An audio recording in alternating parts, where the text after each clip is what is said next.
We're going to take a look at some of the portable art that comes from, probably originated from, Chavín de Wantar. This is particularly important stuff because it helps to maintain and also to spread the teachings of the Chavín cult, as well as the art style that was associated with the beliefs at Chavín.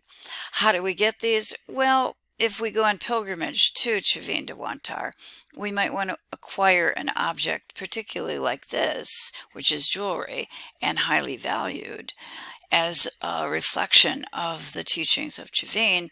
We might want this as a souvenir. It could also, of course, come to us along the trade network. It could come in along with a missionary who might be promoting and teaching the ideas associated with Chavín. This particular object is figure 36. It is a piece of jewelry that would have been worn on the front of the outfit. And if you go right up here, you're going to see two little holes that have been drilled through the gold. This is a golden object, so that it could have been attached to the costume that the person who owned it was wearing. In other words, it was not just a religious object, but it was also an object of display. It is a piece that does link the image with Chavín, and in particular, if you take a look at the eyes, you're going to find our floating or our pendant iris in both of them. And in addition to that, I think we can see right here, the kind of fangs that are angular or L-shaped, one on each side. We're also technically missing a lower jaw, which is not uncommon in Chavín. It has, however, been replaced with these guys, little serpent heads, one on each side. And what I'd like you to see is the eye of the serpent continues through a line that forms the mouth of the serpent. And that, too, is diagnostic of Chavín. In addition to that, we'll see the braiding around the edge also is definitely something associated directly with Chavín. This is an object. It is not a small piece. It's a little over 12 centimeters. Nevertheless, it is a gold piece. It is created, it's a gold alloy that has been described by the specialists who work with Chavín as something that is otherworldly. The actual description is wholly other, belonging to another reality, a higher level of existence, simply in terms of the shiny, reflective nature of the surface. Objects like this would have been worn to impress others seeing you, but the golden piece is worn by the people who were engaging in rituals at Chavín itself. They would have been a part of the choreographed experience, the good stagecraft that would have worked very effectively, perhaps thinking of those underground galleries with flickering light coming off the surface of the gold. The golden surface also is very perfect for conveying sacred messages. And in this case, the round shape, and I think the braiding around the edge, seems to suggest emanations from the sun itself. And the sun, of course, is going to be a major divine being for South America, just as it was for Mesoamerica. Chavín also, and this is going to be similar as well, is going to establish gold as a high status material or a medium that's going to be worn usually in conjunction with power and an announcement that you are elite. It may indeed also suggest spiritual or supernatural qualities, and it might indicate a supernatural presence. I'd like you actually to be thinking about it as a way of transforming the person who is wearing this into something maybe more than they were before they put it on. Again, gold was not considered to be a form of wealth, but it was associated with the divine, with sacredness, with spirituality, and also obviously it was associated with the elite. This was created as an example of repoussé, which means that it was hammered from the back, the reverse side of this, to create the shapes that you're looking at. Sometimes this type of creation is made with a mold, where you can just kind of press or hammer into a mold. This does not look quite symmetrical enough to be based on a mold, so I'm going to suggest this was basically all handmade. The repoussé work in gold is usually a little bit more simplified than the stone carvings or perhaps the ceramics, and one of the reasons for this probably is the size. These are kind of small pieces. But we do indeed know we are still dealing with the supernaturals that come to us from Chavín, and I think I've already pointed out the eye and the mouth in particular for this particular object.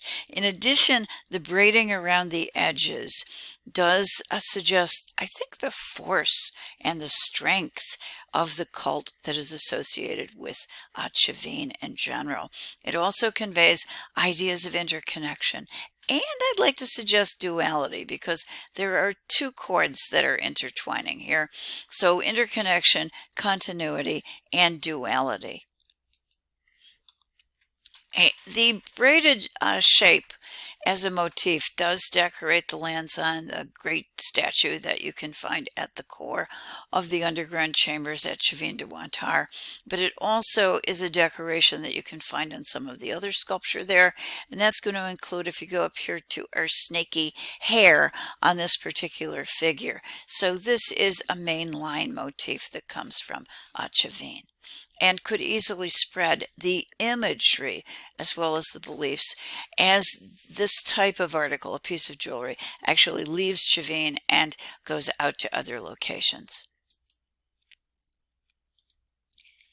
These are additional examples of portable pieces that could have been made at Chavín and then given to others, or perhaps sent on missionary work or through trade networks. The one at the bottom is in our book. It's figure 37.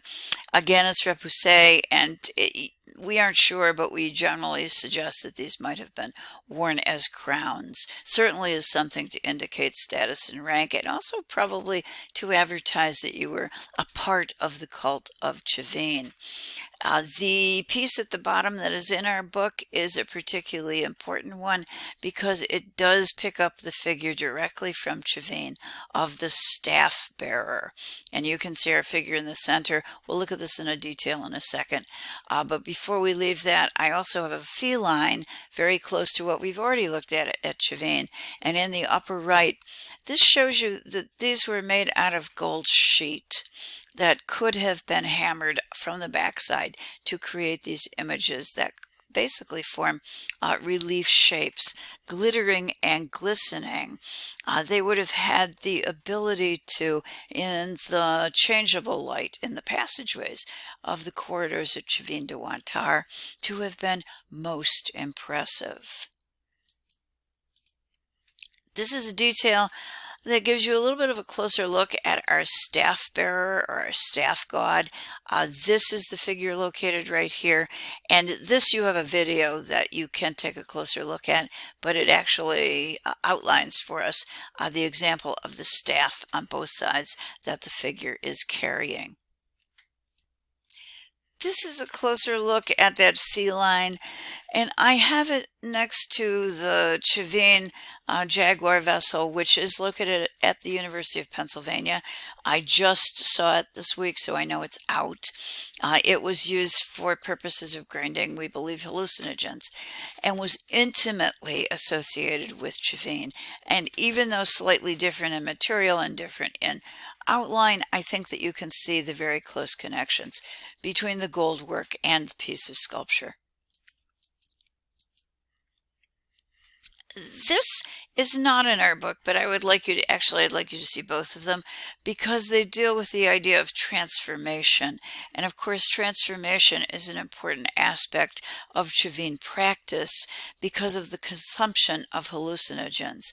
In this case, however, you're actually transforming yourself when you put on a piece of jewelry. Certainly that happens with a pendant, like we have already seen, but I think even more so with a nose ring, because it's really hooking on and becoming a part of you. The nose ring that we're looking at in the lower right is an object. Again, it's made out of gold. It would change your status and your appearance immediately, so it would transform you when you put it on.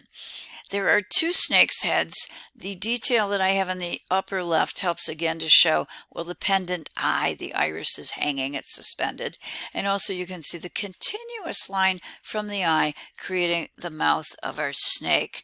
The other cool thing about this is that only one of those snake heads actually has, I'm going to call it a nose ring, maybe a nose ring, but two additional additions of jewelry suspended from the object. And I did look very carefully at the other snake head, and there is no sign whatsoever that holes were ever drilled in it.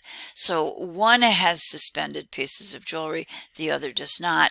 And again, we have pairs, and I think we have the stress of duality. The lower right corner is another nose ring. Again, it's hammered in gold, and it would transform your appearance from an ordinary to a supernatural being, and certainly associate you with Chavín. If we take a closer look, we're going to see right here there is a central face. There are those Chavín eyes and a snout coming down, and there are the fangs.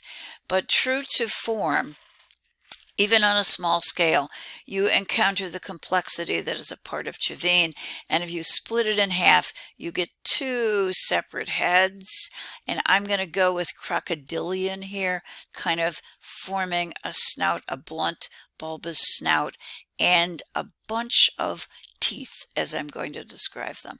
So it can be read in more than one way, and that's one of the characteristics of Chavín.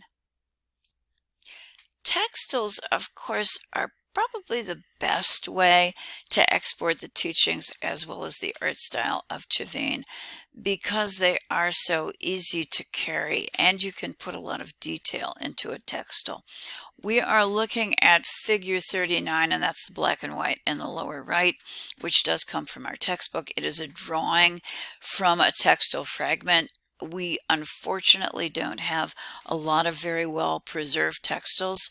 They're perishable, so the drawing is sometimes necessary to be able to see the details. It comes from the South Coast, and if you go to the top right, you can see what's left of that textile. The one on the left is very similar to it, and it too is another textile fragment.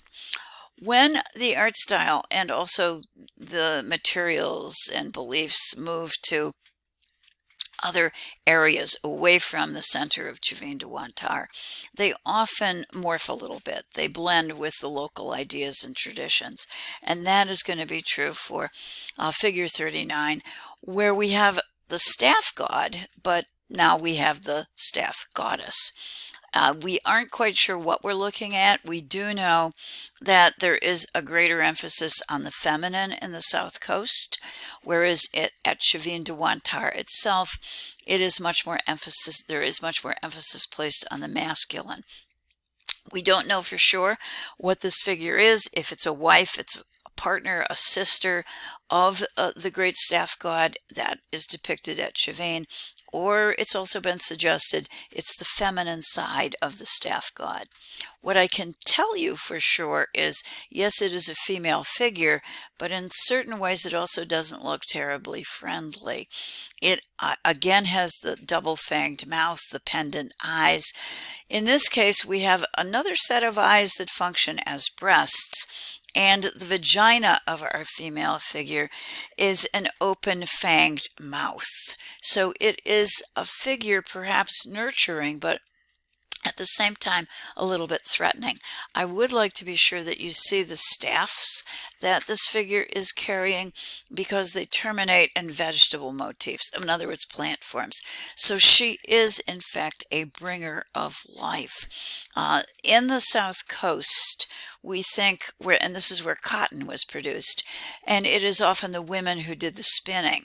We think that there is going to be a greater association between females and the processing of fabric, material, spinning, and weaving, and the importance overall being brought into the cult of Chavín, and we think that's what this represents.